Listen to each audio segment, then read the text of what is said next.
Hello students. Last time पे हम लोगों ने पढ़ाई करी थी कंसंट्रेशन टर्म्स के बारे में। उसमें कुछ चीज़ें एक्सप्लेन भी हुई थी कि सॉल्यूशन को आप कैसे क्लासिफाई कर सकते हो। तो बेसिकली हमने सॉल्यूशन को 4 कैटेगरी में क्लासिफाई किया था। एक आपका था on the basis of number of components. Second की बात करी जाए तो हमने बात की थी उसमें on the basis of quality, मतलब आप ये कह सकते हो कि कंसंट्रेटेड होगा या फिर डाइल्यूट होगा। तो चलते हैं फिर आगे, हम स्टार्ट करते हैं इस सेक्शन को। तो पहला जो क्लासिफिकेशन था अपना, फर्स्ट जो क्लासिफिकेशन था वो था on the nature of solvent. हमने बात की थी किसकी? फर्स्ट था अपना on the nature of solvent. अब देखिए सॉल्वेंट के नेचर पे क्या है। हमने इसमें दो चीज़ों की बात करी थी। एक बात करी थी कि वाटर सॉल्वेंट के फॉर्म में प्रेजेंट होगा या नहीं होगा। अगर वाटर सॉल्वेंट के फॉर्म में प्रेजेंट होगा तो सॉल्यूशन का नेचर क्या हो जाएगा। तो इसमें आपके टोटल दो क्लासिफिकेशंस हैं। अगर हम बात करें तो on the basis of nature of solvent, एक हो जाता है अपना सॉल्यूशन कैसा, aqueous solution. One solution is called as aqueous solution. Aqueous solution में आपको याद रखना है, क्या याद रखना है कि वाटर एक सॉल्वेंट है। Water is a solvent. Example हम ये लिख सकते हैं कि aqueous solution contains water as a solvent. Second classification क्या है? तो सेकेंड क्लासिफिकेशन हम जल्दी से नोट कर लेते हैं। तो ये सेकेंड क्लासिफिकेशन क्या है? Non aqueous solution. तो नॉन एक्वस सॉल्यूशन की अगर आप बात करेंगे, नॉन एक्वस सॉल्यूशन की अगर आप बात कर रहे हैं तो वाटर यहाँ पे एज अ सॉल्वेंट बिहेव नहीं करता है अपना। तो वाटर एज अ सॉल्वेंट अगर बिहेव नहीं कर रहा है तो हमारा सॉल्यूशन कैसा हो जाएगा? नॉन एक्वस सॉल्यूशन हो जाएगा। अब नॉन एक्वस सॉल्यूशन की अगर हम बात कर लें तो बेसिकली अल्कोहल ले लेते हैं हम। अल्कोहल एज अ सॉल्वेंट अगर हम ले लेते हैं, जैसे अगर आप बात करेंगे टिंचर ऑफ आयोडीन की, तो iodine present in alcohol water mixture is known as tincture. तो यहाँ पे अल्कोहल क्या है आपका? वाटर नहीं है, दैट्स वाई सॉल्यूशन कैसा हो जाएगा अपना? Non aqueous. तो ये हमारा फर्स्ट सेगमेंट था। इसके बाद अगर हम बात करते हैं सेकंड सेगमेंट की, क्लासिफिकेशन की, तो सेकंड सेगमेंट जो होगा क्लासिफिकेशन का वो अपना क्या हो जाएगा? तो सेकंड जो क्लासिफिकेशन है वो था अपना on the basis of, second was on the basis of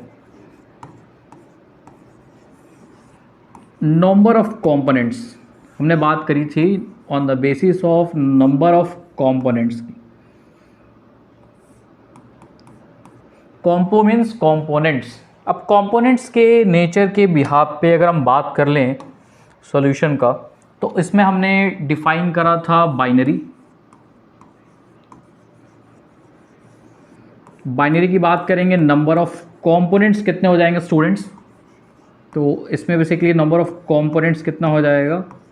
2 components. अब बाइनरी सॉल्यूशन में हमारा सबसे बेस्ट एग्जांपल क्या है? तो सबसे बेस्ट एग्जांपल हो जाएगा mixture of sugar and water. If we are having sugar along with water, mixture क्या हो जाएगा? बाइनरी। तो नंबर ऑफ कंपोनेंट्स पे बाइनरी, टर्नरी, और एक क्या हम बात करेंगे? क्वाटर्नरी की। तो बाइनरी के बाद नेक्स्ट हमारा आ जाता है क्या?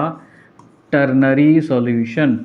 Ternary solution is that kind of solution जिनके पास कंपोनेंट्स कितने होंगे अपने? कितने कंपोनेंट्स हो जाएंगे? 3 कंपोनेंट्स की बात करेंगे। 3 कंपोनेंट्स मिक्सिबल होना चाहिए। ये नहीं कि आपने कुछ भी मिला दिया, मिक्स ही ना हुआ हो और आपने बोल दिया लो बेटा मैं तो सॉल्यूशन बना लिया हूँ। तो ऐसा है नहीं। कंपोनेंट्स कितने होने चाहिए हमारे? 3 कंपोनेंट्स होने चाहिए। और देखिए 3 कंपोनेंट्स के साथ एग्जांपल की अगर हम बात कर लें तो we are having sugar. Sugar के साथ हम ले लेते हैं वाटर। वाटर के साथ अगर हम ले लें यहाँ पे क्या? NaCl। इसके बाद से कंपोनेंट्स के बिहाफ पर नेक्स्ट जो क्लासिफिकेशन है वो क्या है? Quaternary solution. क्वाटर्नरी सॉल्यूशन की अगर हम बात करेंगे स्टूडेंट्स, तो क्वाटर्नरी सॉल्यूशन वो सॉल्यूशन होगा हमारा जिसमें नंबर ऑफ कंपोनेंट्स कितने हो जाएंगे? 4। अगर 4 कंपोनेंट्स हैं, कितने कंपोनेंट्स हैं? 4। अगर 4 कंपोनेंट्स हैं तो सॉल्यूशन कैसा है? क्वाटर्नरी है। ठीक है। अब इसके बात कर रहे हैं तो quaternary is containing how much components? कितने कंपोनेंट्स कंटेन करेगा? तो 4 कंपोनेंट्स कंटेन करेगा। अब एग्ज़ाम्पल की अगर हम बात कर लें तो अपने पास एग्ज़ाम्पल क्या है, तो एग्ज़ाम्पल में हमारा हो जाएगा शुगर, प्लस में हो जाएगा वाटर, प्लस में हो जाएगा NaCl, प्लस में हम यहाँ ले लेते हैं पूरा लेमन जूस। अब गर्मियों का टाइम चल रहा है तो इससे बेहतर सॉल्यूशन आपका हो ही नहीं सकता है। तो क्वाटर्नरी सॉल्यूशन आप बनाइए और उसको कहीं ना कहीं क्या कर लीजिए।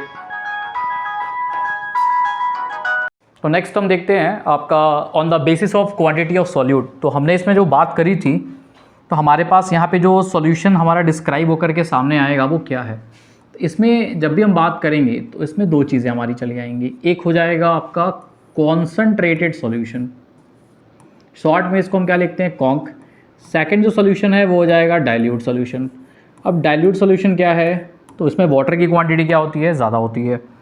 तो नेक्स्ट देखते हैं कॉन्सनट्रेटेड का मतलब क्या है, solute is greater, solute greater होगा। ग्रेटर का मतलब ये नहीं है कि वो सॉल्वेंट जैसा बिहेव करेगा, यहाँ पे सॉल्यूट की क्वांटिटी थोड़ी ज़्यादा होती है हमारे पास। इसके बाद से अगर डाइल्यूट की बात कर लेंगे तो डाइल्यूट में वाटर की जो क्वांटिटी होती है या जो सॉल्वेंट की क्वांटिटी होती है, solvent is much greater, solvent कुछ ज़्यादा ही अमाउंट में प्रेजेंट होता है, जिससे हमारा जो सॉल्यूशन होता है वो कैसा हो जाता है, डाइल्यूट हो जाता है। तो ये टोटल हमारे 3 क्लासिफिकेशंस हो गए, एक्वस, नॉन एक्वस, जिसमें हमने टिंचर ऑफ आयोडीन की बात की थी। नेक्स्ट हमने बात करी थी आपका कि सॉल्यूशन जो है वो कितने कंपोनेंट से मिलके बना हुआ है। नेक्स्ट जो क्लासिफिकेशन है स्टूडेंट्स वो किस पे है, on the basis of quantity of solute. तो यहाँ पे हमारे पास दो चीज़ें निकल करके सामने आई, एक कॉन्सनट्रेटेड की बात करी हमने और एक हमने बात कर ली किसकी, डाइल्यूट की। इसके बाद से एक क्लासिफिकेशन और है, क्लासिफिकेशन नंबर 4। हमने क्लासिफिकेशन नंबर 4 की भी बात की थी स्टार्टिंग में कि टोटल हमने 4 क्लासिफिकेशंस की बात करी थी। तो क्लासिफिकेशन नंबर 4 क्या है, on the basis of physical state of solvent. हमने यहाँ पे बात करी थी on the basis of physical state of solvent. तो सॉल्वेंट का फिजिकल स्टेट क्या क्या हो सकता है, on the basis of physical state of solvent. अब देखिए फिजिकल स्टेट ऑफ सॉल्वेंट की जब बात इसने कर डाली है, क्लासिफिकेशन नंबर 4 की हम बात कर रहे हैं, हमने यहाँ पे टोटल 4 क्लासिफिकेशन लिए, ये हमारा क्लासिफिकेशन नंबर 4 है on the basis of physical state of solvent. इसमें हमारे पास क्या चीज़ें निकल करके सामने आएंगी, तो वो आएगा क्या, पहला जो है हमने बात की थी सॉलिड सॉल्यूशन की। अब सॉलिड सॉल्यूशन को सॉलिड सॉल्यूशन क्यों कहते हैं ये हम देखेंगे। इसके बाद से हमने एक इसमें बात की थी कि सॉल्यूशन इज़ लिक्विड सॉल्यूशन, जो कि हम डेली लाइफ में देखते हैं, इसलिए हमारे दिमाग में एक परसेप्शन बना हुआ है कि ज़्यादातर जो सॉल्यूशन है उसमें वाटर प्रेजेंट रहेगा। तो बात करते हैं नेक्स्ट लिक्विड सॉल्यूशन के बाद हमारा जो नेक्स्ट सॉल्यूशन है वो सॉल्यूशन क्या है अपना, वो है gaseous solution.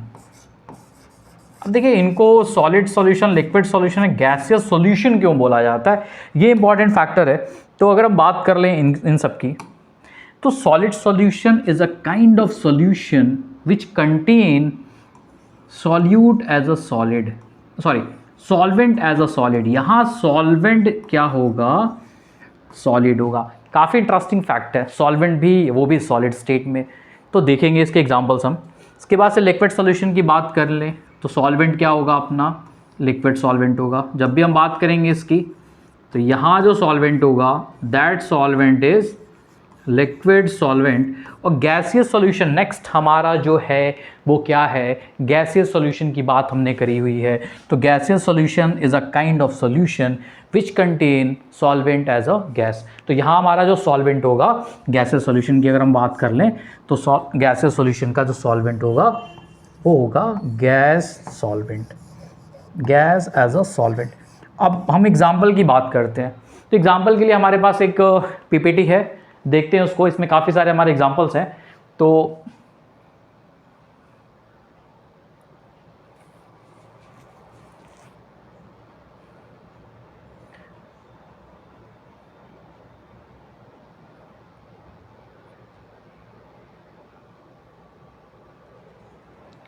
Next, wait a minute, हाँ ये हमारे पास देखिए जो है वो है हमारा, इसमें अगर हम बात कर लें, ओके, तो इसमें अगर हम बात कर लें तो देखिए आपके पास यहाँ जो है वो क्या है, गैसियस सॉल्यूशन की बात की गई है। यहाँ पे गैसियस सॉल्यूशन की हमने बात करी हुई है, गैस की बात की हुई है। इसमें क्या है आपके पास, mixture of oxygen and nitrogen gas, पहला एग्जांपल हो गया हमारा। तो देखिए गैसियस सॉल्यूशन की हम बात कर रहे हैं, तो हर जगह पे जो सॉल्वेंट है वो सॉल्वेंट देखिए क्या है, गैस है और गैस प्रेजेंट है। ओके, लिक्विड सॉल्यूशन की हम बात कर रहे हैं, तो हर जगह सॉल्वेंट हमारा कैसा है, लिक्विड फॉर्म में है। और अगर सॉलिड सॉल्यूशन की बात करें तो हर जगह एग्जांपल में हमारे पास सॉल्वेंट क्या है, सॉलिड स्टेट में प्रेजेंट है। ओके, तो देखिए गैस में हमारे पास एग्जांपल क्या हो जाएगा, mixture of oxygen and nitrogen gas, जो कि एयर में प्रेजेंट होता है। 78% नाइट्रोजन गैस प्रेजेंट है हमारे पास।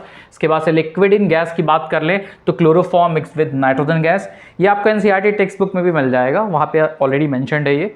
इसके बाद से देखिए सॉलिड गैस की हमने बात की हुई है, तो camphor in nitrogen gas, camphor के सॉलिड पार्टिकल्स होते हैं, सब्लिमेशन होता है, आपने पढ़ा होगा। प्योर स्टेट में sulphur will sublime, camphor will sublime, और सब्लिमेशन करके वो सॉलिड से किस स्टेट में चला जाएगा, गैस स्टेट में चला जाएगा। तो कैम्फर इन नाइट्रोजन गैस, अगर हम कैम्फर और नाइट्रोजन गैस को ले लेते हैं तो वो किसका एग्जाम्पल हो जाएगा हमारा, gas in solid in gas का। इसके बाद से लिक्विड की बात कर लीजिए, तो gas in liquid, oxygen dissolve in water, या फिर आप कार्बन डाइऑक्साइड का भी ले सकते हो जो कोल्ड ड्रिंक्स वगैरह है।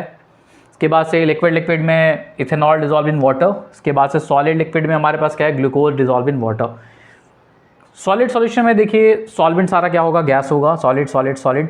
गैस इन सॉलिड की बात की गई है तो solution of hydrogen in palladium. अब पैलेडियम क्या है, डी ब्लॉक का एलिमेंट है, इसके अपर सरफेस पे स्मॉल पोर्स होते हैं, that will collect hydrogen over it, और ये एग्जांपल हो जाएगा किसका, सॉलिड सॉल्यूशन का of gas present in a solid.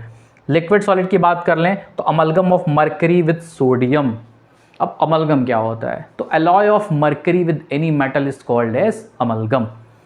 ठीक है, तो amalgam of mercury with sodium, इसमें आपका मर्करी लिक्विड स्टेट में होगा, सोडियम कैसा होगा, सॉलिड स्टेट में होगा।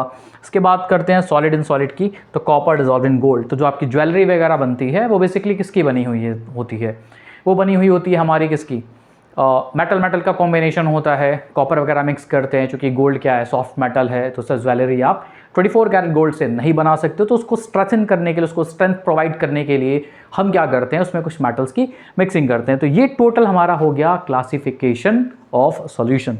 अब आगे चलते हैं, तो नेक्स्ट हमें क्या मिल जाएगा, नेक्स्ट हम आते हैं, तो ये हमारा सेगमेंट था।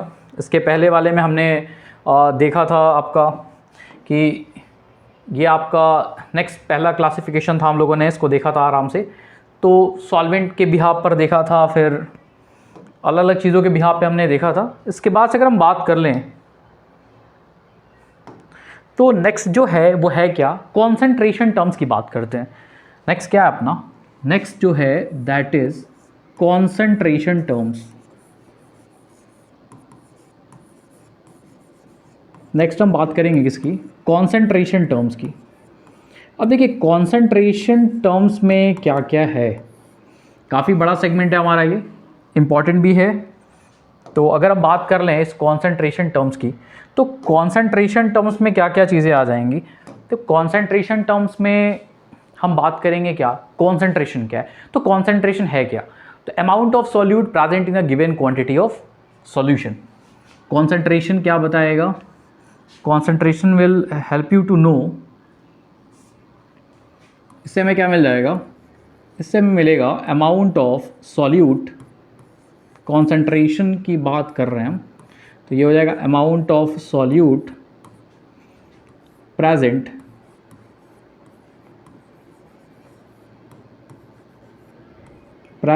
इन a given quantity of solution, in a given quantity of solution is known as concentration। ठीक है, ये हमारा डेफिनेशन हो जाता है कॉन्सेंट्रेशन का। बेसिकली अगर हम इसकी बात करें एस्पेक्ट की, तो बेसिकली हम कॉन्सेंट्रेशन को क्या करते हैं, जब हम कॉन्सेंट्रेशन की बात करते हैं तो हम कॉन्सेंट्रेशन को रिप्रेजेंट करने के लिए दो एस्पेक्ट लेते हैं। एक होता है qualitative, one aspect is called as qualitative aspect. अब क्वालिटेटिव एस्पेक्ट क्या बताएगा, क्वालिटी ऑफ सॉल्यूशन की बात करेंगे हम, ठीक है। इसके बाद से हम बात करते हैं क्वालिटेटिव के बाद हम बात करते हैं क्वांटिटेटिव एस्पेक्ट। क्या बात करते हैं, क्वांटिटेटिव एस्पेक्ट। अब जैसा कि आपको पता है, दिख रहा है यहाँ पे, ठीक है, कि क्वांटिटेटिव एस्पेक्ट क्या होगा।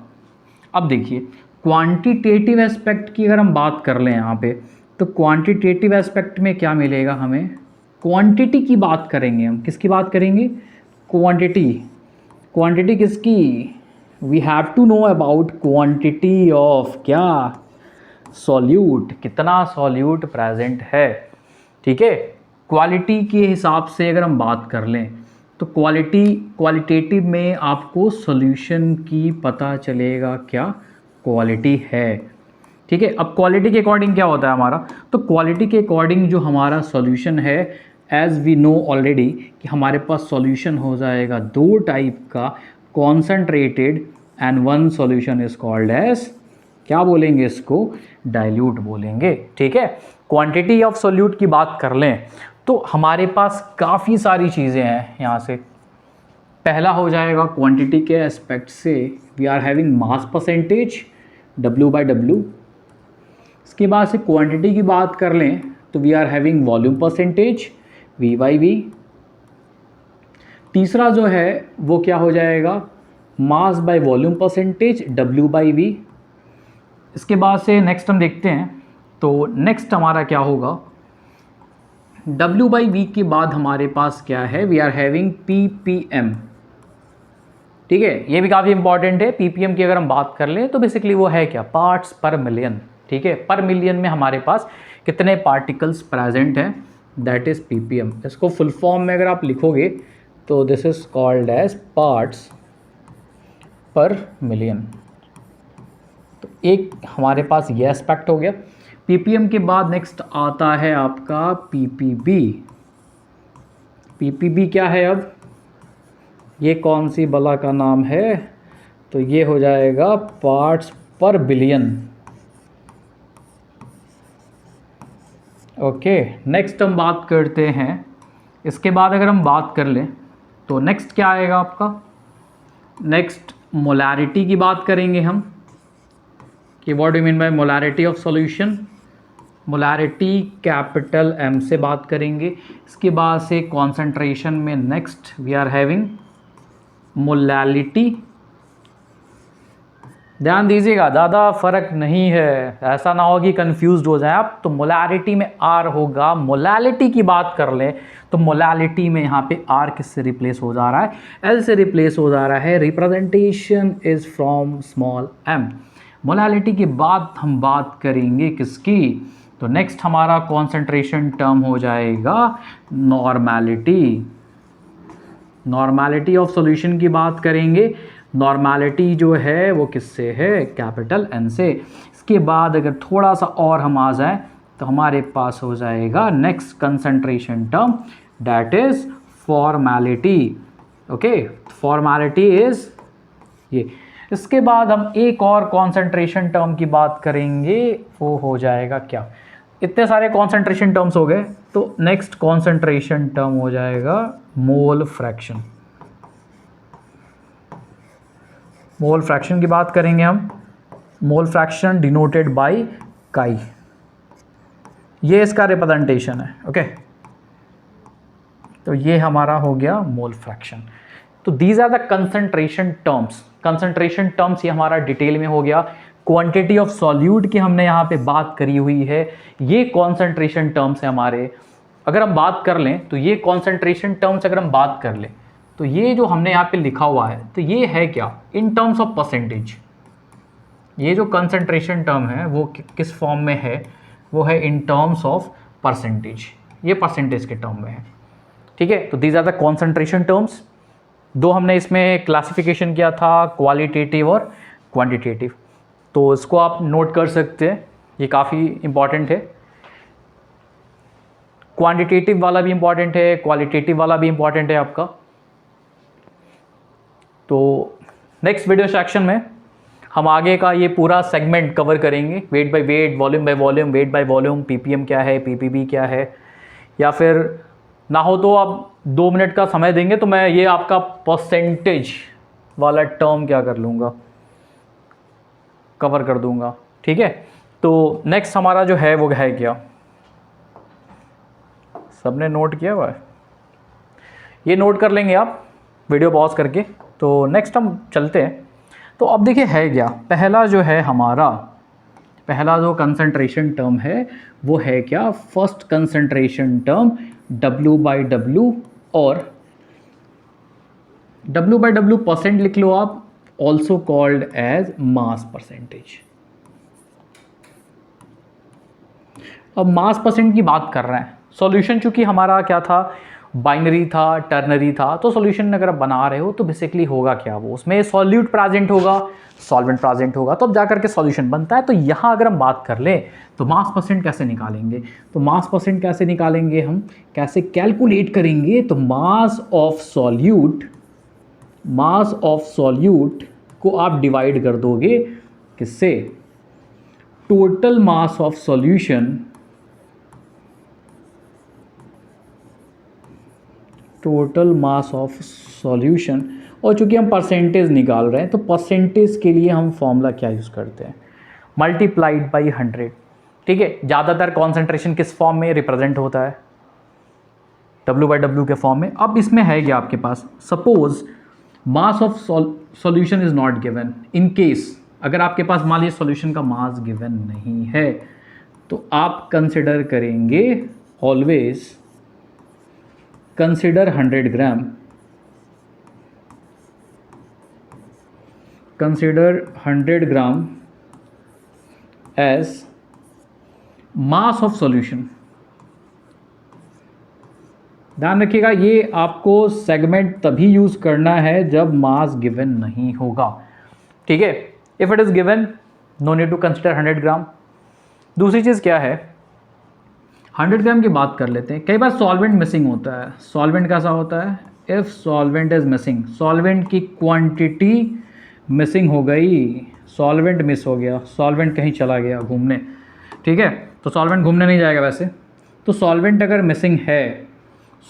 मिसिंग है हमारे पास, तो आप कंसिडर करोगे H2O water as a solvent. अगर कुछ दिखेगा नहीं तो वाटर एज अ सॉल्वेंट हम क्या कर लेंगे, ले लेंगे। तो ये हमारा हो गया फर्स्ट, चूँकि है वो क्या, मास परसेंट है। तो वाटर एज अ सॉल्वेंट कब लेना है, इफ वाटर इज मिसिंग या सॉल्वेंट इज मिसिंग, सॉल्वेंट नहीं दिया आपको। ठीक है, अब एग्जाम्पल में हम एक एग्जाम्पल ले लेते हैं। For example if we are having 10%, मान लो आपके पास ये है 10% W/W सॉल्यूशन ऑफ ग्लूकोज, मान लो ये प्रेजेंट है किसमें, वाटर के अंदर। अब यहाँ देखिए पता है नहीं, हमने क्या बोला, आपको कुछ नहीं पता हो कोई दिक्कत नहीं है, आपको W/W कितना दिया हुआ है, 10% दिया हुआ है, किसका दिया हुआ है, ग्लूकोज का दिया हुआ है। आप सीधा सीधा क्या कंसिडर कर लोगे कि ग्लूकोज का जो वेट होगा वो कितना हो जाएगा, 10 ग्राम ऑफ ग्लूकोज।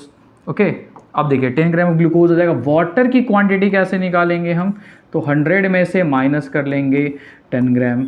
ठीक है, तो सॉल्वेंट आपका हो जाएगा कितना स्टूडेंट्स, 90 ग्राम। तो ये हो जाएगा फर्स्ट हमारा concentration term, wait percent. Similarly अगर हम बात कर लें वेट परसेंट के बाद, तो सेकंड जो हमारा कंसंट्रेशन टर्म है वो है आपका V/V परसेंट, और this is called as volume percentage. हम इसको क्या बोलते हैं, वॉल्यूम परसेंटेज। अब इसके फॉर्मूले की अगर हम बात कर लें तो हमारा फॉर्मूला इसमें क्या बन करके आएगा, ये हो जाएगा वॉल्यूम ऑफ सॉल्यूट। सिंपल है, क्या हो जाएगा, वॉल्यूम ऑफ सॉल्यूट डिवाइड किससे कर देंगे स्टूडेंट्स, तो वॉल्यूम ऑफ सॉल्यूशन से डिवाइड कर देंगे हम। किसे डिवाइड कर देंगे, वॉल्यूम ऑफ सॉल्यूशन से, मल्टीप्लाइड बाय हाउ मच, 100। अच्छा, वॉल्यूम परसेंट यूज़ क्यों करते हैं? तो वॉल्यूम परसेंट हम वहाँ यूज़ करते हैं जहाँ पे सॉल्यूट भी लिक्विड होता है, सॉल्वेंट भी लिक्विड होता है। मीन्स आपको V/V यूज़ कब करना है? This is V/V percent. तो V/V percent is used when, ये यूज़ कब होगा? ये यूज़ तब होगा when solute and solvent both are liquid, when solute and solvent both are liquid। अब देखिए दोनों के दोनों क्या हैं? both are liquid, दोनों के दोनों के स्टेट में है लिक्विड स्टेट में। अब देखिए दोनों के दोनों जब लिक्विड स्टेट में होंगे, ठीक, तो दोनों के दोनों जब लिक्विड स्टेट में होंगे तो हमने इसमें एक बात करी थी कि ऐसे सॉल्यूशंस को हम क्या बोलते हैं? तो ऐसे सॉल्यूशंस को हम बोल देंगे क्या? These solutions are called as liquid solutions। क्या हो जाएगा? Liquid solution. ऐसा सॉल्यूशन कैसा हो जाएगा? Liquid solution. अब देखिए आगे थोड़ा सा अगर हम इंक्रीज करें तो इसमें हम एग्जाम्पल क्या ले सकते हैं? तो example is 10% V/V solution of alcohol in water, of alcohol in water। अच्छा, इससे अगर आपको एक्सट्रैक्ट करना हो कि क्या क्या वॉल्यूम आएगा तो हम यहाँ से क्या मेंशन कर सकते हैं? यहाँ से हम ये मेंशन कर सकते हैं कि हमारे पास जो अल्कोहल है, हमारे पास जो अल्कोहल है वो कितना है? 10% V/V है। तो 10% V/V का क्या मतलब है? तो वॉल्यूम ऑफ अल्कोहल इज, बात कर लेंगे तो क्या लिखेंगे कि volume of alcohol is, volume of alcohol is 10 ml and volume of water is, volume of water is how much? तो ये हो जाएगा 100 minus 10, तो volume of water will be 90 ml। तो ये हमारा दो कॉन्सेंट्रेशन टर्म हो गया। नेक्स्ट वीडियो सेक्शन में हम सारे कॉन्सेंट्रेशन टर्म्स को डिस्कस करेंगे। Thank you.